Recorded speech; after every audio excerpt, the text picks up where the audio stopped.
ನಮಸ್ಕಾರ ನ್ಯೂಸ್ 18 ನಾನೇ ನಾಯಕ ವಿಶೇಷ ಕಾರ್ಯಕ್ರಮಕ್ಕೆ ಸ್ವಾಗತ. ನಾನು ಪೃಥ್ವಿರಾಜ್ ಹಾರನಹಳ್ಳಿ. ಇವತ್ತಿನ ನಮ್ಮ ನಾನೇ ನಾಯಕ ಯಾರಪ್ಪ ಅಂತಂದ್ರೆ ಇವರು ರಾಜ್ಯದ ಪ್ರಭಾವಿ ನಾಯಕರು. 4 ಬಾರಿ ಸಂಸದರಾಗಿಯೂ ಕೂಡ ಸೇವೆಯನ್ನ ಸಲ್ಲಿಸಿರುವಂತವರು. ರಾಜ್ಯದ ಬಿಜೆಪಿ ರಾಜ್ಯಾಧ್ಯಕ್ಷರಾಗಿಯೂ ಕೂಡ ಇವರು ಸೇವೆಯನ್ನ ಸಲ್ಲಿಸಿದ್ದಾರೆ. ಅದರ ಜೊತೆಗೆ ಈಗ ಕೇಂದ್ರ ಸಚಿವರಾಗಿದ್ದಾರೆ. ಮೋದಿಯವರ ಕೇಂದ್ರ ಸಚಿವ ಸಂಪುಟದಲ್ಲಿ ಮೋದಿಯವರ ಜೊತೆಗೆ ಅತ್ಯಾಪ್ತ ಬಳಗದಲ್ಲಿ ಕೂಡ ಗುರುತಿಸಿಕೊಂಡಿರುವಂತ ಪ್ರಭಾವಿ ನಾಯಕರಾಗಿರುವಂಥ ಧಾರವಾಡ ಲೋಕಸಭಾ ಕ್ಷೇತ್ರದ ಬಿಜೆಪಿ ಅಭ್ಯರ್ಥಿಯಾಗಿರುವಂಥ ಪ್ರಹ್ಲಾದ್ ಜೋಶಿ ಅವರು ಇವತ್ತಿನ ನಮ್ಮ ನಾನೇ ನಾಯಕ. ಇಡೀ ದಿನ ನ್ಯೂಸ್ 18 ನಾನೇ ನಾಯಕ ಕಾರ್ಯಕ್ರಮದಲ್ಲಿ ಪ್ರಹ್ಲಾದ್ ಜೋಶಿ ಅವರ ದಿನಚರಿ ಯಾವ ರೀತಿಯಾಗಿರುತ್ತೆ, ಅವರು ಎಲ್ಲೆಲ್ಲಿ ಪ್ರಚಾರವನ್ನು ಮಾಡಲಿದ್ದಾರೆ, ಇದರ ಜೊತೆಗೆ ಅವರ ಪರ್ಸನಲ್ ಮತ್ತು ರಾಜಕಾರಣದ ಕೆಲವೊಂದು ಇಂಟ್ರೆಸ್ಟಿಂಗ್ ವಿಚಾರಗಷ್ಟೇ ಪೂಜೆಯನ್ನು ಮುಗಿಸಿ ತಿಂಡಿಯನ್ನು ಮಾಡಲಿಕ್ಕೆ ಬಂದಿದ್ದಾರೆ. ಅವರ ಪತ್ನಿ ಜೊತೆ ತಿಂಡಿಯನ್ನು ತಿಂತಾ ಇದ್ದಾರೆ. ಅದ್ರ ಬಗ್ಗೆನೂ ಕೂಡ ಅಂದರೆ ರಾಜಕಾರಣದಲ್ಲಿ ನೋಡಿದ್ದೀವಿ ಪ್ರಹ್ಲಾದ್ ಜೋಶಿ ಅವರು ಯಾವ ರೀತಿಯಾಗಿರ್ತಾರೆ, ಪ್ರಚಾರದ ಭರಾಟೆಯಲ್ಲಿ ಭಾಗಿಯಾಗಿರ್ತಾರೆ, ಬ್ಯುಸಿಯಾಗಿರ್ತಾರೆ ಕೇಂದ್ರ ಸಚಿವರಾಗಿ ಅಂತ. ಬಟ್ ಇಲ್ಲಿ ರಾಜಕಾರಣವನ್ನು ಹೊರತುಪಡಿಸಿ ಕೂಡ ಕೆಲವೊಂದು ವಿಚಾರಗಳನ್ನ ತಿಳ್ಕೊಳ್ತಾ ಹೋಗೋಣ. ಸರ್, ಪ್ರತಿದಿನವೂ ಕೂಡ ತುಂಬ ಬ್ಯುಸಿಯಾಗಿರ್ತೀರಾ. ಈಗ ತಿಂಡಿಯನ್ನು ತಿಂತಾ ಇದ್ದೀರಾ, ಯಾವ ರೀತಿಯಾಗಿರುತ್ತೆ ನಿಮ್ಮ ರೂಟೀನ್ ಊಟ ತಿಂಡಿ ವಿಚಾರದಲ್ಲಿ ಅಂತ? ನನ್ನ ಮನೆಯಲ್ಲಿ ಆ್ಯಸ್ ಯೂಶ್ವಲ್ ಬೆಳಗ್ಗೆ 9:30 10 ಗಂಟೆಗೆ ನಾನು ಬ್ರೇಕ್ಫಾಸ್ಟ್ ಮಾಡ್ತೇನೆ. ಡೆಲ್ಲಿಯಲ್ಲಿದ್ದಾಗ ಸ್ವಲ್ಪ ಬೇಗ ಮಾಡ್ತೇನೆ. ಮೇಡಮ್, ನೀವು ಕೂಡ ಪ್ರಚಾರದಲ್ಲಿ ಭಾಗಿಯಾಗ್ತಿದ್ದೀರಾ, ಹೇಗೆ ನಡೀತಾ ಇದೆ ಚುನಾವಣೆ ಅಂತ? ಎಲ್ಲ ಕಡೆ ಚೆನ್ನಾಗಿದೆ, ಜನರ ರೆಸ್ಪಾನ್ಸು ಚೆನ್ನಾಗಿದೆ. ಮೊದಲೆಲ್ಲ ನಾವೆಲ್ಲ ಬಿ ಜೆ ಪಿಗೆ ಹಾಕೋದು ಅಂತ ಹೇಳ್ತಾರೆ. ಅದಲ್ಲದೆ ನಾವು ಮಾಡಿದ ಕೆಲಸನೂ ಹೇಳ್ತೀವಿ. ಎಲ್ಲ ಜನ ಅಂತೂ ಚೆನ್ನಾಗಿ ರೆಸ್ಪಾನ್ಸ್ ಮಾಡ್ತೀವಿ. ಈಗ ನಾವು ರೆಸ್ಪಾನ್ಸ್ ಎಲ್ಲ ನೋಡ್ತಾನೆ ಇರ್ತೀವಿ. ಸರ್, ವೈಯಕ್ತಿಕ ವಿಚಾರ ಅಂತ ಬರೋದಾದ್ರೆ ನಿಮಗೆಲ್ಲ ಯಾವ ರೀತಿಯಾಗಿ ಟೈಮ್ ಕೊಡ್ತಾರೆ ಅಂತ? ಮೊದಲು ಟೈಮ್ ಕೊಡ್ತಿದ್ರು. ಈಗ ಕೋಲ್ ಮಿನಿಸ್ಟರ್ ಆದಾಗಿಂದ 5 ವರ್ಷ ಎಲ್ಲೂ ಟೈಮ್ ಮೇಲೆ ಎಲ್ಲೂ ಹೋಗೇ ಇಲ್ಲ ನಾವು.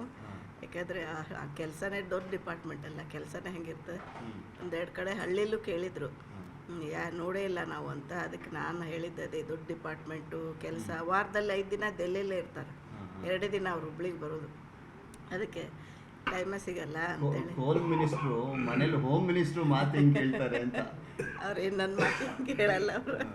ಅವ್ರು ಹೇಳಿದ್ದು ಅಲ್ಲ, ಅವ್ರಿಗೆ ಟೈಮೇ ಇರಲ್ಲ, ಮಾತಾಡೋಕ್ಕೂ ಏನು ಟೈಮ್ ಇರೋಂಗಿಲ್ಲ. ಆದರೂ ರಾತ್ರಿ ಒಂದ್ಸರಿ ಡೆಲ್ಲಿಯಿಂದ ಫೋನ್ ಮಾಡ್ತಾರೆ, ಎಲ್ಲರೂ ಹೆಂಗಿದ್ದಾರೆ, ಮಕ್ಕಳು ಹೆಂಗಿದ್ದಾರೆ ಅಂತ. ಅಷ್ಟೇ. ಅಷ್ಟು ಬಿಟ್ಟರೆ ನಮ್ದೇನು ಮಾತು ಅವ್ರೇನು ಕೇಳುವಷ್ಟು ಟೈಮ್ ಇರಲ್ಲ ಅವ್ರಿಗೆ ಅಷ್ಟೇ. ಸರ್, ಹೋಮ್ ಮಿನಿಸ್ಟ್ರಿಗೆ ಟೈಮ್ ಕೊಡಬೇಕಾದ್ರೆ ಮತ್ತು ಮನೆಯಲ್ಲಿ ಮಕ್ಕಳಿಗೂ ಕೂಡ ಟೈಮ್ ಕೊಡುವಂಥ ಸಂದರ್ಭದಲ್ಲಿ ಎಷ್ಟು ಮಿಸ್ ಮಾಡ್ಕೊಳ್ತಾ ಇರ್ತಾರೆ. ನೀವು ಹೇಗೆ ಟೈಮ್ ಕೊಡ್ತೀರಾ ಅವ್ರಿಗೆ, ಅದನ್ನು ಹೇಗೆ ರಿಸರ್ವ್ ಮಾಡಿಕೊಡ್ತೀರಾ ಸಮಯನ ಅಂತ? ನಾನು ಓವರಾಲ್ ಎವರೇಜ್ ತೆಗೆದ್ರೆ ಈ 5 ವರ್ಷದಲ್ಲಿ ತಿಂಗಳಿಗೆ 4-5 ದಿವಸ ನಾನು ಹುಬ್ಳಿಲಿದ್ದೀನಿ. ಆವಾಗ ನಾವು ಒಂದು ದಿವಸ ಸಾಧ್ಯ ಇರುವಷ್ಟು ಸಾಯಂಕಾಲ ಹೀಗೆ ಕಳೆಯುವ ಪ್ರಯತ್ನ ಮಾಡ್ತೀವಿ. ಆದರೂ ಒತ್ತಡಗಳಿರ್ತವೆ. ಎಲ್ಲ ಸಮಯದಲ್ಲಿ ಜನ ಬಂದಿರ್ತಾರೆ. ಯಾಕಂದರೆ ತಿಂಗಳಿಗೆ 4-5 ದಿವಸ ಮಾತ್ರ ಇರೋದು. ಹಾಗಾಗಿ ಸಹಜವಾಗಿ ಯಾವುದೇ ಪೊಲಿಟಿಕಲ್ ಲೈಫ್ದಲ್ಲಿ ಇಷ್ಟು ಜವಾಬ್ದಾರಿ ಇರೋರಿಗೆ ಈ ಸಮಸ್ಯೆ ಸಹಜ ನನ್ನ ಪ್ರಕಾರ. ಮತ್ತು ಮೋದಿಯವರು ನನ್ನ ಮೇಲೆ ಒಂದು ಬಹುದೊಡ್ಡ ನಿರೀಕ್ಷೆ ಇಟ್ಟುಕೊಂಡು ಕಲ್ಲಿದ್ದಲು ಖಾತೆಯನ್ನು ನನಗೆ ಕಲ್ಲಿದ್ದು ಗಣಿ ಮತ್ತು ಪಾರ್ಲಿಮೆಂಟ್ ಅಫೇರ್ಸ್ ಈ 3 ಅದರಲ್ಲಿ 2 ದೇಶದ ಎಕಾನಮಿಗೆ ಆ್ಯಡ್ ಆಗುವಂಥದ್ದು, ಗಣಿ ಮತ್ತು ಕಲ್ಲಿದ್ದು. ಅದು ಮತ್ತು ಒಂದು ಚಾಲೆಂಜ್ ಇತ್ತು. ನಮ್ಮ ದೇಶದಲ್ಲಿ ಕಲ್ಲಿದ್ದು ಸಾಕಷ್ಟಿದ್ದು, ಶಾರ್ಟೇಜ್ ಬರ್ತಾಯಿತ್ತು, ಇಂಪೋರ್ಟ್ ಮಾಡ್ತಾಯಿದ್ವಿ. ಸೊ ಸ್ಟಾಪ್ ಇಂಪೋರ್ಟ್ ಅನ್ನೋದು ಪ್ರಧಾನಮಂತ್ರಿಗಳದ್ದು ಆಗ್ರಹ ಇತ್ತು. ಹೀಗಾಗಿ ಹೆಚ್ಚು ಸಮಯ ಕೊಟ್ಟು ಕೆಲಸ ಮಾಡಬೇಕಾಗ್ತಿತ್ತು. ಮಾಡಿದ್ದೇನೇನು ಸ್ಯಾಟಿಸ್ಫ್ಯಾಕ್ಷನ್ ಇದೆ. ಸ್ವಲ್ಪ ಮಿಸ್ ಆಗಿದೆ, ದಟ್ ಇದೆ. ಮಕ್ಕಳಿದ್ದಾರೆ, ಮೊಮ್ಮಕ್ಕಳು ಇದ್ದಾರೆ. ಈಗ ಯಾವಾಗ ಫೋನ್ ಮಾಡ್ತಿರ್ತೀರಾ ಅವ್ರಿಗೆ? ಅವ್ರು ಯಾವಾಗ ಫೋನ್ ಮಾಡ್ತಿರ್ತಾರೆ? ಅವರು ಮಲಗೋದು ಲೇಟು, ನಾನು ಮಲಗೋದು ಲೇಟು. ಸಾಧಾರಣವಾಗಿ 11:30-12 ಗಂಟೆ ಮೇಲೆ ಫೋನ್ ಮಾಡೋದು. ಈಗ ಹೆಲ್ತ್ ತುಂಬ ಇಂಪಾರ್ಟೆಂಟ್ ಆಗುತ್ತೆ ಮೇಡಮ್. ಸರ್, ಯಾವಾಗಲೂ ಆಲ್ಮೋಸ್ಟ್ ಬೇರೆ ಬೇರೆ ರಾಜ್ಯಗಳಲ್ಲೆಲ್ಲ ಚುನಾವಣಾ ಉಸ್ತುವಾರಿ ವಹಿಸ್ಕೊಂಡು ಅಲ್ಲೆಲ್ಲ ಪ್ರಚಾರಕ್ಕೆ ಹೋಗ್ತಾ ಇರ್ತಾರೆ. ಕೇಂದ್ರ ಸಚಿವರು ಅಂತ ಬಂದಂತ ಸಂದರ್ಭದಲ್ಲಿ ರಾಜ್ಯಕ್ಕೆ ಮಾತ್ರ ಸೀಮಿತ ಅಲ್ಲ, ಎಲ್ಲಾ ರಾಜ್ಯಕ್ಕೂ ಕೂಡ ಹೋಗ್ಬೇಕಾಗಿರುತ್ತೆ. ನೀವೇನಾದ್ರೂ ಫೋನ್ ಮಾಡಿ ತಿಂಡಿ ತಿಂದ್ರಾ, ಊಟ ಮಾಡಿದ್ರಾ ಅಂತ ವಿಚಾರಿಸ್ಕೊಳ್ತಿರ್ತೀರಾ? ಕೇಳ್ತೀವಿ. ನಾನು ಹೇಳ್ತಿರ್ತೀನಿ ಹೆಲ್ತ್ ಇಂಪಾರ್ಟೆಂಟ್ ನೋಡ್ರಿ, ಒಂದಿನ ರೆಸ್ಟ್ ಮಾಡ್ರಿ ಅಂತ. ಆದ್ರೆ ಅವ್ರು ಹೇಳೋದು, ಮೋದಿಯವರು 75 ವರ್ಷ ಅವ್ರಿಗೆ, ಅವ್ರು ಒಂದಿನಾನು ರೆಸ್ಟ್ ಮಾಡ್ಲಾರ್ದೆ ಅವ್ರು ಮಾಡುವಾಗ ನಾವು ಮಾಡೋದೇನು ಆಗ್ತದೆ, ಎಲ್ಲ ಆಗ್ತದೆ, ಅದನ್ನು ನೋಡ್ಕೋತೀನಿ ಅಂತ ಹೇಳ್ತಿರ್ತಾರೆ ಅಷ್ಟೇ. ಸರ್, ನಿಮ್ಮ ಹಾಬೀಸ್ ಅಂತ ಬಂದಾಗ ಏನು ಸರ್? ರಾಜಕಾರಣ ಹೊರತುಪಡಿಸಿ ನಾವು ನೋಡೋದಾದ್ರೆ ಏನೇನೆಲ್ಲ ಆಕ್ಟಿವಿಟೀಸು, ಏನು ಹಾಬೀಸ್ ಇರುತ್ತೆ ನಿಮ್ಮದು ಅಂತ? ನಾನು ನಾರ್ಮಲ್ ಡೇದಲ್ಲಿ ಶಟಲ್ ಕಾಕ್ ಆಡ್ತೇನೆ. ಅದು ಬಿಟ್ಟರೆ I am A very good listener of Hindustani music. ಅವಕಾಶ ಸಿಕ್ಕರೆ ನಾನು ಹಿಂದೂಸ್ತಾನಿ ಮ್ಯೂಸಿಕ್ ಭಾಳ ಸುದೀರ್ಘ ಅವಧಿಯಲ್ಲಿ ಕೇಳ್ತೀನಿ. ರಾಜಕಾರಣಕ್ಕೆ ಬರದೇ ಇದ್ದಿದ್ರೆ ಪ್ರಹ್ಲಾದ್ ಜೋಶಿ ಅವರಿಗೆ ಯಾವ ಕ್ಷೇತ್ರ ತುಂಬ ಇಷ್ಟ ಆಗ್ತಾ ಇತ್ತು, ಯಾವ ಕ್ಷೇತ್ರದಂತ ಒಲವು ಜಾಸ್ತಿ ಇತ್ತು ಅಂತ? ಮೊದಲನೇದಾಗಿ ನನ್ನ ಬಿಸ್ನೆಸ್ ಇದ್ದೇ ಇದೆ.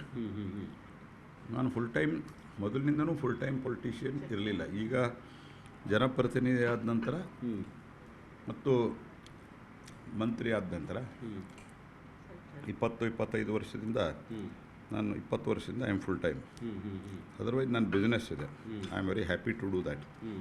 ಭಗವಂತನ ದಯೆಯಿಂದ ನಮ್ಮ ಬಿಸ್ನೆಸ್ ಚೆನ್ನಾಗಿ ನಡೆದಿದೆ. ಅದು ಒಂದು. ಅದಿಲ್ಲ ಅಂದರೆ ಏನಾದರೂ ಸೇವಾ ರೂಪದಲ್ಲಿ ಜನರಿಗೆ ಏನಾದರೂ ಮಾಡಬೇಕು. ದೇಶದಲ್ಲಿರುವಂಥ, ಸಮಾಜದಲ್ಲಿರುವಂಥ ಅತ್ಯಂತ ಕೆಲವು ಅನಿಷ್ಟಗಳಿದ್ದಾವೆ. ನನಗೆ ಈ ಅಸ್ಪೃಶ್ಯತೆ ಬಗ್ಗೆ ಭಾಳ ಒಂದು ಆತಂಕ ಇದೆ. ಅಸ್ಪೃಶ್ಯತೆ ಇರಬಾರದು ದೇಶದಲ್ಲಿ. ಅದ್ರ ಬಗ್ಗೆ ಹಿಂದೂ ಸಮಾಜ ಎಲ್ಲರನ್ನೂ ಒಪ್ಕೋಬೇಕು. ಮತ್ತು ಯಾರೂ ಇಸ್ಲಾಂ ಅಥವಾ ಕ್ರಿಶ್ಚಿಯನ್ಗೆ ಕನ್ವರ್ಟ್ ಆಗಬಾರ್ದು. ಫೋರ್ಸೆಬಲಿ ಅವರು ಅನ್ಟಚಬಿಲಿಟಿ ಇದೆ ಅನ್ನೋ ಕಾರಣಕ್ಕೆ, ಯಾಕಂದ್ರೆ ದುಡ್ಡಿನಿಂದ.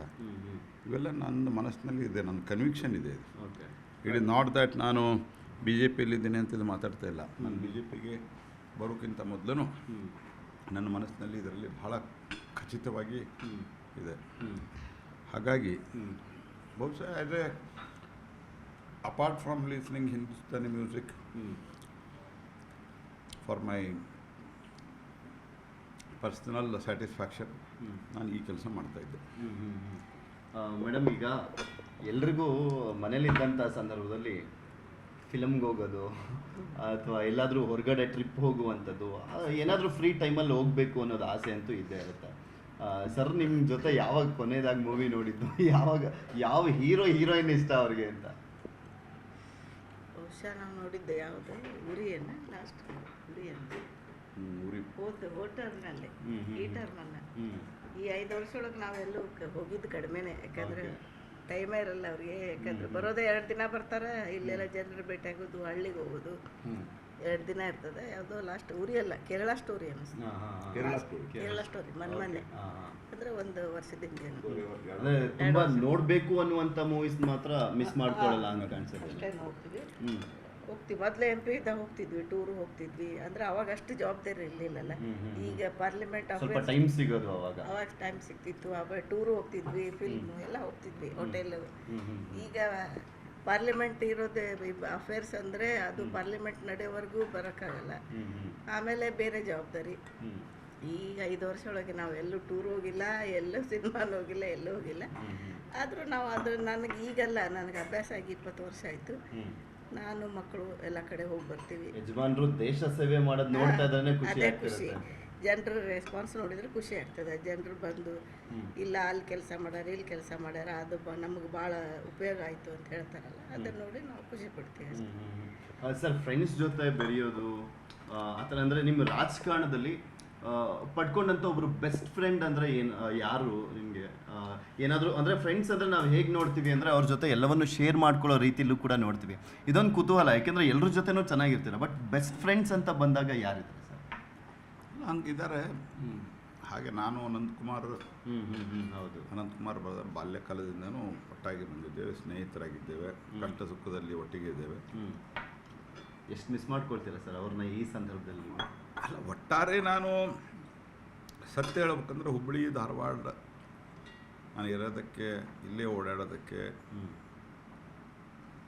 ಯಾವ ಯಾವಾಗಲೂ ಮನಸ್ಸು ತುಡಿತಾ ಇರ್ತದೆ. ಆದರೆ ಅನಿವಾರ್ಯತೆಗಳು ಅನಿವಾರ್ಯ ಕಾರಣದಿಂದ ಆಗಲ್ಲ. But I am use to it because it is more than 20 years now. I am use to it. ಈಗ ಸ್ವಲ್ಪ ಪ್ರಾಕ್ಟೀಸ್ ಆಗಿದೆ. ಅದರ್ವೈಸ್ ಕೂತು ಹರಟೆ ಹೊಡೆಯೋದು ಇದೆಲ್ಲ ನಮ್ಮದು ಕಾಮನ್ ಪ್ರಾಕ್ಟೀಸ್ಗಳು. ಓಕೆ ಸರ್, ಈಗ ಕೊನೆಯದಾಗಿ ಅಂದರೆ ಈಗ ತಿಂಡಿ ಆಯಿತು, ಊಟ ಆಯಿತು, ಈಗ ಹೊರಗಡೆ ಎಲ್ಲ ಸುತ್ತಾ ಇರ್ತೀರಲ್ಲ ಸರ್, ಈ ಸಂದರ್ಭದಲ್ಲಿ ನಮ್ಮ ಊಟ ತಿಂಡಿನ ಎಷ್ಟು ಮಿಸ್ ಮಾಡ್ಕೊಳ್ತೀರೋ ಅಲ್ಲೂ ಕೂಡ ಏನಾದರೂ ಈ ಥರದ ತಿಂಡಿ ಸಿಗಲಿ ಅಂದ್ಬಿಟ್ಟು ಆ ಥರ ಏನಾದರೂ ತರಿಸ್ಕೊಳ್ಳೋದು ಆ ರೀತಿಯಾಗಿ ಆಗ್ತಾ ಇರುತ್ತಾ? ಡೆಲ್ಲಿಯಲ್ಲಿ ಒಬ್ಬ ನಮ್ಮ ನೇಪಾಳದ ಹುಡುಗ ಕುಕ್ ಇದ್ದಾನೆ, ಅಡುಗೆಯವನು. ಅವನಿಗೆ ನಮ್ಮ ಮನೆಯವರು ಒಂದು 2-3 ತಿಂಗಳು ಅಲ್ಲಿ ಇದ್ದಾಗ ಕರೋನಾ ಟೈಮ್ದಲ್ಲಿ ಅವರಿಗೆ ಸಾಕಷ್ಟು ನಮ್ಮ ಮನೆಯವರು ಟ್ರೈನಿಂಗ್ ಕೊಟ್ಟಿದ್ದಾರೆ. ಒಂದು ಹಂತಕ್ಕೆ ಅವನು ಮಾಡ್ತಾನೆ. ನಮ್ಮ ಈ ಭಾಗದ ಮಂಡಕ್ಕಿ ಅಂದರೆ ನಾವು ಚುರುಮರಿ ಅಂತ ಕರಿತೀವಿ, ಅದು, ಆಮೇಲಿಂದ ಅವಲಕ್ಕಿ, ದೋಸೆ, ಇಡ್ಲಿ. ಈಗ ಇಡ್ಲಿ ಅಂತೂ ಭಾಳ ಚೆನ್ನಾಗಿ ಮಾಡ್ತಾಯಿದ್ದಾನೆ. ಪ್ಲಸ್ ಈ ನಮ್ಮಲ್ಲೆಲ್ಲ ರೊಟ್ಟಿ ತಟ್ಟಿ ಜೋಳದ ರೊಟ್ಟಿ, ಆದರೆ ಅವನು ಈ ಲಟ್ಟಣಿಕೆಯಿಂದ ಲಟ್ಟಿಸಿ ಜೋಳದ ರೊಟ್ಟಿ ಮಾಡ್ತಾರೆ. ಮ್ಯಾನೇಜಬಲ್ ಇದೆ, ಇನ್ನೂ ಮಿಸ್ ಮಾಡ್ಕೊಳ್ಳಲ್ಲ ನೀವು. ಅದೆಲ್ಲ ಸರ್, ಕೊನೆಯದಾಗಿ ಸಾರಿ, ನೀವು ಹಾಡು ಹೇಳ್ತೀರಾ, ಒಂದು 2 ಲೈನ್ ಹೇಳಿ please sir. Okay sir, thank you. ಇದು ಪ್ರಹ್ಲಾದ್ ಜೋಶಿ ಅವರು ಮತ್ತು ಅವರ ಪತ್ನಿ ಇಬ್ಬರೂ ಕೂಡ ಕ್ಯಾನ್ವಸ್ಗೆ ರೆಡಿ ಆಗಿದ್ದಾರೆ. ನೋಡಿ, ತುಂಬ ರೇರ್ ಆ್ಯಕ್ಚುಲಿ, ನ್ಯೂಸ್ 18 ಮಾತ್ರ ಈ ರೀತಿಯಾಗಿ ನೋಡ್ಬೋದು ನೀವು. ಮೇಡಮ್ ಕೂಡ ರೆಡಿ ಆಗಿದ್ದಾರೆ. ಅವರು ಕೂಡ ಧಾರವಾಡ ಲೋಕಸಭಾ ವ್ಯಾಪ್ತಿಯಲ್ಲಿ ಬರುವಂಥ ಮಹಿಳಾ ಅಭಿಮಾನಿಗಳು, ಮಹಿಳಾ ಕಾರ್ಯಕರ್ತರು ಅವ್ರನ್ನ ಕರೆಸಿ ಅಲ್ಲಿ ಕ್ಯಾನ್ವಸ್ ಮಾಡಿಸ್ತಾ ಇದ್ದಾರೆ. ಅಲ್ಲಿ ಬರಬೇಕು, ನೀವು ಇಲ್ಲಿ ಬಂದು ಪ್ರಚಾರವನ್ನು ಮಾಡಬೇಕು ಅಂತ ಕೇಳ್ತಾ ಇರುವಂಥ ಕಾರಣಕ್ಕೋಸ್ಕರ ಅವರು ಹೋಗ್ತಾ ಇದ್ದಾರೆ, ಪ್ರಚಾರವನ್ನು ಮಾಡ್ತಾ ಇದ್ದಾರೆ. ಮೇಡಮ್, ಕೊನೆಯದಾಗಿ ಕೇಳೋದಾದರೆ, ಸಾಕಷ್ಟು ಕಡೆ ಓಡಾಡಿದ್ದೀರಾ, ಹೇಗೆ ಅನ್ನಿಸ್ತಾ ಇದೆ ನೋಡುವಂಥ ಸಂದರ್ಭದಲ್ಲಿ? ಇದು 4 ಬಾರಿ ಸತತವಾಗಿ ಗೆದ್ದಿದ್ದಾರೆ ಪ್ರಹ್ಲಾದ್ ಜೋಶಿ ಅವರು, 5ನೇ ಬಾರಿಗೆ ಕಂಟೆಸ್ಟ್ ಮಾಡಿರುವಂಥದ್ದು. ಹೇಗೆ ಸಿಗ್ತಾ ಇದೆ ರೆಸ್ಪಾನ್ಸ್ ಅಲ್ಲಿ ಅಂತ? ಹಾಂ, ಎಲ್ಲ ಕಡೆ ಚೆನ್ನಾಗಿದೆ. ಅವರೇ ಇಲ್ಲಿ ಭಾಳ ಜನ ನಮಗೆ ಫೋನ್ ಮಾಡಿ ಇಲ್ಲಿ ಬಂದಿಲ್ಲ, ಇಲ್ಲಿ ಬನ್ನಿ, ನಾವು ಜನರು ಸೇರಿಸ್ತೀವಿ ಅಂತ ಹೇಳಿದ್ದಾರೆ. ಈಗ 4-5 ಕಡೆ ಆಯ್ತು, ಅವರೇ ಸೇರಿಸಿರ್ತಾರೆ. ನಾನು ಹೋಗಿ ಮಾತಾಡಿ ಇದೆಲ್ಲ ಇದರಿಂದ ಏನಾಗುತ್ತೆ ತಿಳಿಸಿ ಹೇಳಿ ನಾನು ಬರ್ತೀನಿ. ಆಮೇಲೆ ಅವರೆಲ್ಲ ಫೋಟೋ ತಗೋತಾರೆ, ಆಮೇಲೆ ತಿಂಡಿ ಏನೋ ಕೊಡ್ತಾರೆ, ಚಹಾ ಕೊಡ್ತಾರೆ, ಜ್ಯೂಸ್ ಕೊಡ್ತಾರೆ. ಆದರೆ ಬಂದು ನಮ್ಮ ಜೊತೆ ಬೆರೆತ್ರಲ್ಲ ಅನ್ನೋ ಖುಷಿ ಅವ್ರಿಗೆ. ಬರೀ ನಾವು ಇವತ್ತು ನಾವಲ್ಗೊಂದು ಇದರಲ್ಲಿ ಹಳ್ಳಿಗಳಿದೆ, 6-7 ಹಳ್ಳಿ ಹಾಕಿದ್ದಾರೆ ಇವತ್ತು. ತುಂಬ ಬಿಸಿಲು ಜೊತೆಗೆ ನಿಮ್ಮ ಪ್ರಚಾರದ ಜೋರಾಗಿದೆ. ಆದರೂ ನಾವು ಎಲ್ಲ ಕಡೆ ಹೋಗಿ ಜನರು ಹೆಣ್ಮಕ್ಳು ಇರೋಲ್ಲೇ ಜಾಸ್ತಿ ಹೋಗ್ತೀನಿ ನಾನು. ಅವ್ರು ಎಲ್ಲಿ ಸೇರಿರ್ತಾರಲ್ಲ, ಅವರು ಏನೋ ಕಾರ್ಯಕ್ರಮ ಅಂತ ಇರುತ್ತೆ, ಮಹಿಳಾ ಮಂಡಳಿ ಕಾರ್ಯಕ್ರಮ ಅಂತ ಇರುತ್ತೆ, ಅಲ್ಲಿದ್ದಾಗ ಹೋಗಿ ನಾನು ಅವ್ರ ಜೊತೆ ಮಾತಾಡಿ ಬರ್ತೀನಿ. ಎಲ್ಲರೂ ಚೆನ್ನಾಗಿರೋ, ಎಲ್ಲರೂ ನನಗೆ ಭರವಸೆಯನ್ನು ಕೊಟ್ಟಿದ್ದಾರೆ. ಇಲ್ಲ, ನಾವು ಜೋಶಿ ಅವ್ರನ್ನ ಆರಿಸಿ ಕಳಿಸ್ತೀವಿ. ಅದೇ ರೀತಿ ಅವರೇ ಹೇಳ್ತಾರೆ, ಇಲ್ಲಿ ಇದಕ್ಕೆ ದುಡ್ಡು ಕೊಟ್ಟಿದ್ದಾರೆ, ಅದಕ್ಕೆ ಕೊಟ್ಟಿದ್ದಾರೆ, ಈ ಕೆಲಸ ಮಾಡಿಕೊಟ್ಟಿದ್ದಾರೆ ಅಂತ. ಈಗ ನೀರಿಂದು ಜಲ್ ಜೀವನ್ ಮಿಷನ್ ಹಳ್ಳಿ ಒಳಗೆ ತುಂಬ ಉಪಯೋಗ ಆಗಿದೆ. ಯಾಕಂದರೆ ಬೋರ್ ನೀರಿಗೆ ಎಲ್ಲ ಹೊತ್ಕೊಂಡು ಹೋಗ್ತಿದ್ರು ಎಲ್ಲ ಕಡೆ, ದೂರ ದೂರ. ಮನೆ ಮುಂದೆನೇ ನಳ ಇದೆ ಪ್ರತಿ ಮನೆಗೂ. ಅದನ್ನೆಲ್ಲ ತುಂಬ ಹೇಳ್ತಾರೆ. ನಮ್ಮ ಮನೆ ಎದುರಿಗೇನೆ ನಲ್ಲಿ ಬಂದಿದೆ ಅಂತ. ಅದನ್ನೆಲ್ಲ ನೋಡಿದಾಗ ನಮಗೆ ಭಗವಂತ ಅವಕಾಶ ಕೊಟ್ಟಾಗ, ಇದು ಅವ್ರು ಹೇಳ್ತಿರ್ತಾರೆ ನಮ್ಮ ಮನೆಯವ್ರು ಯಾವಾಗಲೂ, ಅಧಿಕಾರ ಶಾಶ್ವತ ಅಲ್ಲ, ಆದರೆ ಭಗವಂತ ಕೊಟ್ಟಾಗ ನಾವು ಮಾಡಬೇಕು, ಮರಿಬಾರ್ದು ಜನ ಅಂತ. ಅದೇ ರೀತಿ ಮಾಡ್ಕೊತ ಬಂದಾರೆ, ಮುಂದೇನು ಮಾಡ್ತಾರೆ. ಮೇಡಮ್, ಸ್ಪೆಷಲಿ ಈಗ ಕಾಂಗ್ರೆಸ್ದು ಗ್ಯಾರಂಟಿಗಳೆಲ್ಲ ಮಹಿಳೆಯರನ್ನ ಓರಿಯೆಂಟೆಡ್ ಆಗಿ ಇಟ್ಕೊಂಡು ಮಾಡಿರುವಂಥದ್ದು. ನೀವು ಓದಂಥ ಟೈಮ್ನಲ್ಲಿ ಆ ಗ್ಯಾರಂಟಿಗಳ ಬಗ್ಗೆ ಮಾತನಾಡ್ತಾರ, ಏನಾದರೂ ಹೇಳ್ತಾರೆ? ಅದೇ, ನನಗಂತೂ ನಾ ಎಲ್ಲಿ ಹೋಗಿದ್ದೀನಲ್ಲ, ಎಲ್ಲರೂ ಬೈತಾರೆ. ಒಬ್ಬರು ಇದು ನಮಗೆ ಉಪಯೋಗ ಆಗಿದೆ. ಆ ಭಾಳ ಜನಕ್ಕೆ 2,000 ಮುಟ್ಟೇ ಇಲ್ಲ, 170 ರೂಪಾಯಿ ಅಕ್ಕಿದು ಮುಟ್ಟಿಲ್ಲ. ಬೇಕಾದರೆ ನನ್ನ ಜೊತೆ ಬಂದರೆ ನಿಮಗೆ ಮಹಿಳೆಯರಿಗೆ ಕೇಳಿಸ್ತೀನಿ. ಇವ್ರೇನು ಹೇಳೋದು, ಎಲ್ಲ ಮಹಿಳೆಯರು ಖುಷಿ ಇದ್ದಾರೆ, ಎಲ್ಲ ಮಹಿಳೆಯರು ಬರೀ ಅದನ್ನೇ ಹೇಳ್ತಾರೆ ಕಾಂಗ್ರೆಸ್ದವರು. ಆದರೆ ನಾ ಹೋದಲ್ಲಿ ಒಬ್ಬರೂ ನನಗೆ ಉಪಯೋಗ ಆಗಿದೆ ಅಂತ ಹೇಳಿಲ್ಲ. ಎಲ್ಲರೂ ಹೇಳೋದು, ಬೈಯೋದು. ಬಸ್ ಅಂತೂ ಪಾಪ ಮಕ್ಕಳಿಗೆ ಇಷ್ಟು ಸಮಸ್ಯೆ ಆಗಿದೆ, ಸ್ಕೂಲ್ ಮಕ್ಕಳಿಗೆ. ಅವರೆಲ್ಲ ಹೇಳೋದು, ಮಕ್ಕಳು ಬರೋವರೆಗೂ ನಮಗೆ ಜೀವದಲ್ಲಿ ಜೀವ ಇರಲ್ಲ, ಸ್ಕೂಲಿಂದ ಬರೋವರೆಗೂ. ಎಲ್ಲ ಕಡೆ ಹೇಳಿದರು, ಇದು ಮಾಡಿ ಹಾರ್ನೇ ಹಾಕಲ್ಲಂತೆ ಬಸ್ನವನು. ಹಾರ್ನ್ ಹಾಕಪ್ಪ ಅಂದರೆ ಹಾರ್ನೇ ಇಲ್ಲ ಬಸ್ಸಿಗೆ, ನೀವೇ ಕೊಡಿಸಿದ್ರೆ ಹಾಕ್ತೀನಿ ಅಂತ. ಇದೆಲ್ಲ ಹೇಳಿದ್ದು ಜನ ಹೇಳಿದ್ದು. ಅಂದರೆ ಇದರಿಂದ ಯಾರಿಗೂ ಏನು, ನಾವೇನು ನೋಡ್ರಿ, ಯಾವುದೇ ಪಕ್ಷಾತೀತವಾಗಿ ಸಿದ್ದರಾಮಯ್ಯವರು ಇಂಥ ಒಳ್ಳೆ ಕೆಲಸ ಮಾಡಿದ್ದಾರೆ, ನಾವು ಅವ್ರನ್ನ ಆರಿಸಿ ಕಳಿಸಿದ್ದೀವಿ ಅಂದರೆ ನಮಗೇನೂ ಇಲ್ಲ. ಯಾರು ಒಳ್ಳೇದು ಮಾಡ್ತಾರೋ ಅವ್ರು ಆರಿಸಿ ಕಳಿಸ್ರಿ. ಆದರೆ ಫ್ರೀ ಭಾಗ್ಯ ಕೊಟ್ಟು ಜನರನ್ನ ಇನ್ನಿಷ್ಟು ಸಮಸ್ಯೆ ಮಾಡಿ ಇದೆಲ್ಲ ಮಾಡಿದಾರಲ್ಲ, ಅದು ಬೇಜಾರಾಗ್ತದೆ ಅಷ್ಟೇ. ನೀವು ಕೂಡ ಬಿಡುವಿಲ್ಲದ ಪ್ರಚಾರದಲ್ಲಿ ಭಾಗಿಯಾಗಿದ್ದೀರಾ. ಪ್ರಹ್ಲಾದ್ ಜೋಶಿ ಅವ್ರನ್ನ ಗೆಲ್ಲಿಸುವಂಥ ನಿಟ್ಟಿನಲ್ಲಿ ನಿಮ್ಮದು ಕೂಡ ಪಾತ್ರ ಇದೆ. ಒಳ್ಳೆಯದಾಗಲಿ. ಇದಾಗಿತ್ತು ಪ್ರಹ್ಲಾದ್ ಜೋಶಿ ಅವರ ಪತ್ನಿಯವರ ಮಾತು. ಈಗ ಪ್ರಹ್ಲಾದ್ ಜೋಶಿ ಅವರು ಹೊರಟಿದ್ದಾರೆ, ಕೆಳಗಡೆ ಸಾಕಷ್ಟು ಜನ ಕಾರ್ಯಕರ್ತರು ಕೂಡ ಬಂದಿದ್ದಾರೆ. ಕಾರ್ಯಕರ್ತರನ್ನ ಮಾತನಾಡಿಸ್ತಾ ನೆಕ್ಸ್ಟ್ ಕುಂದಗೋಳಕ್ಕೆ ಪ್ರಚಾರಕ್ಕೆ ಹೊರಡಲಿದ್ದಾರೆ. ಅದ್ರ ಬಗ್ಗೆನೂ ಕೂಡ ತೋರಿಸ್ತಾ ಹೋಗ್ತೀವಿ, ಬನ್ನಿ ಹೋಗೋಣ. ಕನ್ನಡಿಗರ ನೆಚ್ಚಿನ ನ್ಯೂಸ್ 18 ಕನ್ನಡ ಈಗ ವಾಟ್ಸ್ಆಪ್ನಲ್ಲೂ ಲಭ್ಯ. ಕರ್ನಾಟಕ, ದೇಶ ವಿದೇಶಗಳ 360 ಡಿಗ್ರಿ ಸುದ್ದಿಯ ವಿವರಗಳನ್ನ ನಿಮ್ಮ ಕೈ ಬೆರಳುಗಳಲ್ಲೇ ಪಡಿಲಿಕ್ಕೆ ಈ QR ಕೋಡ್ ಅನ್ನ ಸ್ಕ್ಯಾನ್ ಮಾಡಿ, ನಮ್ಮ ಚಾನಲ್ ಫಾಲೋ ಮಾಡಿ, ನೋಟಿಫಿಕೇಶನ್ ಆನ್ ಮಾಡಿ.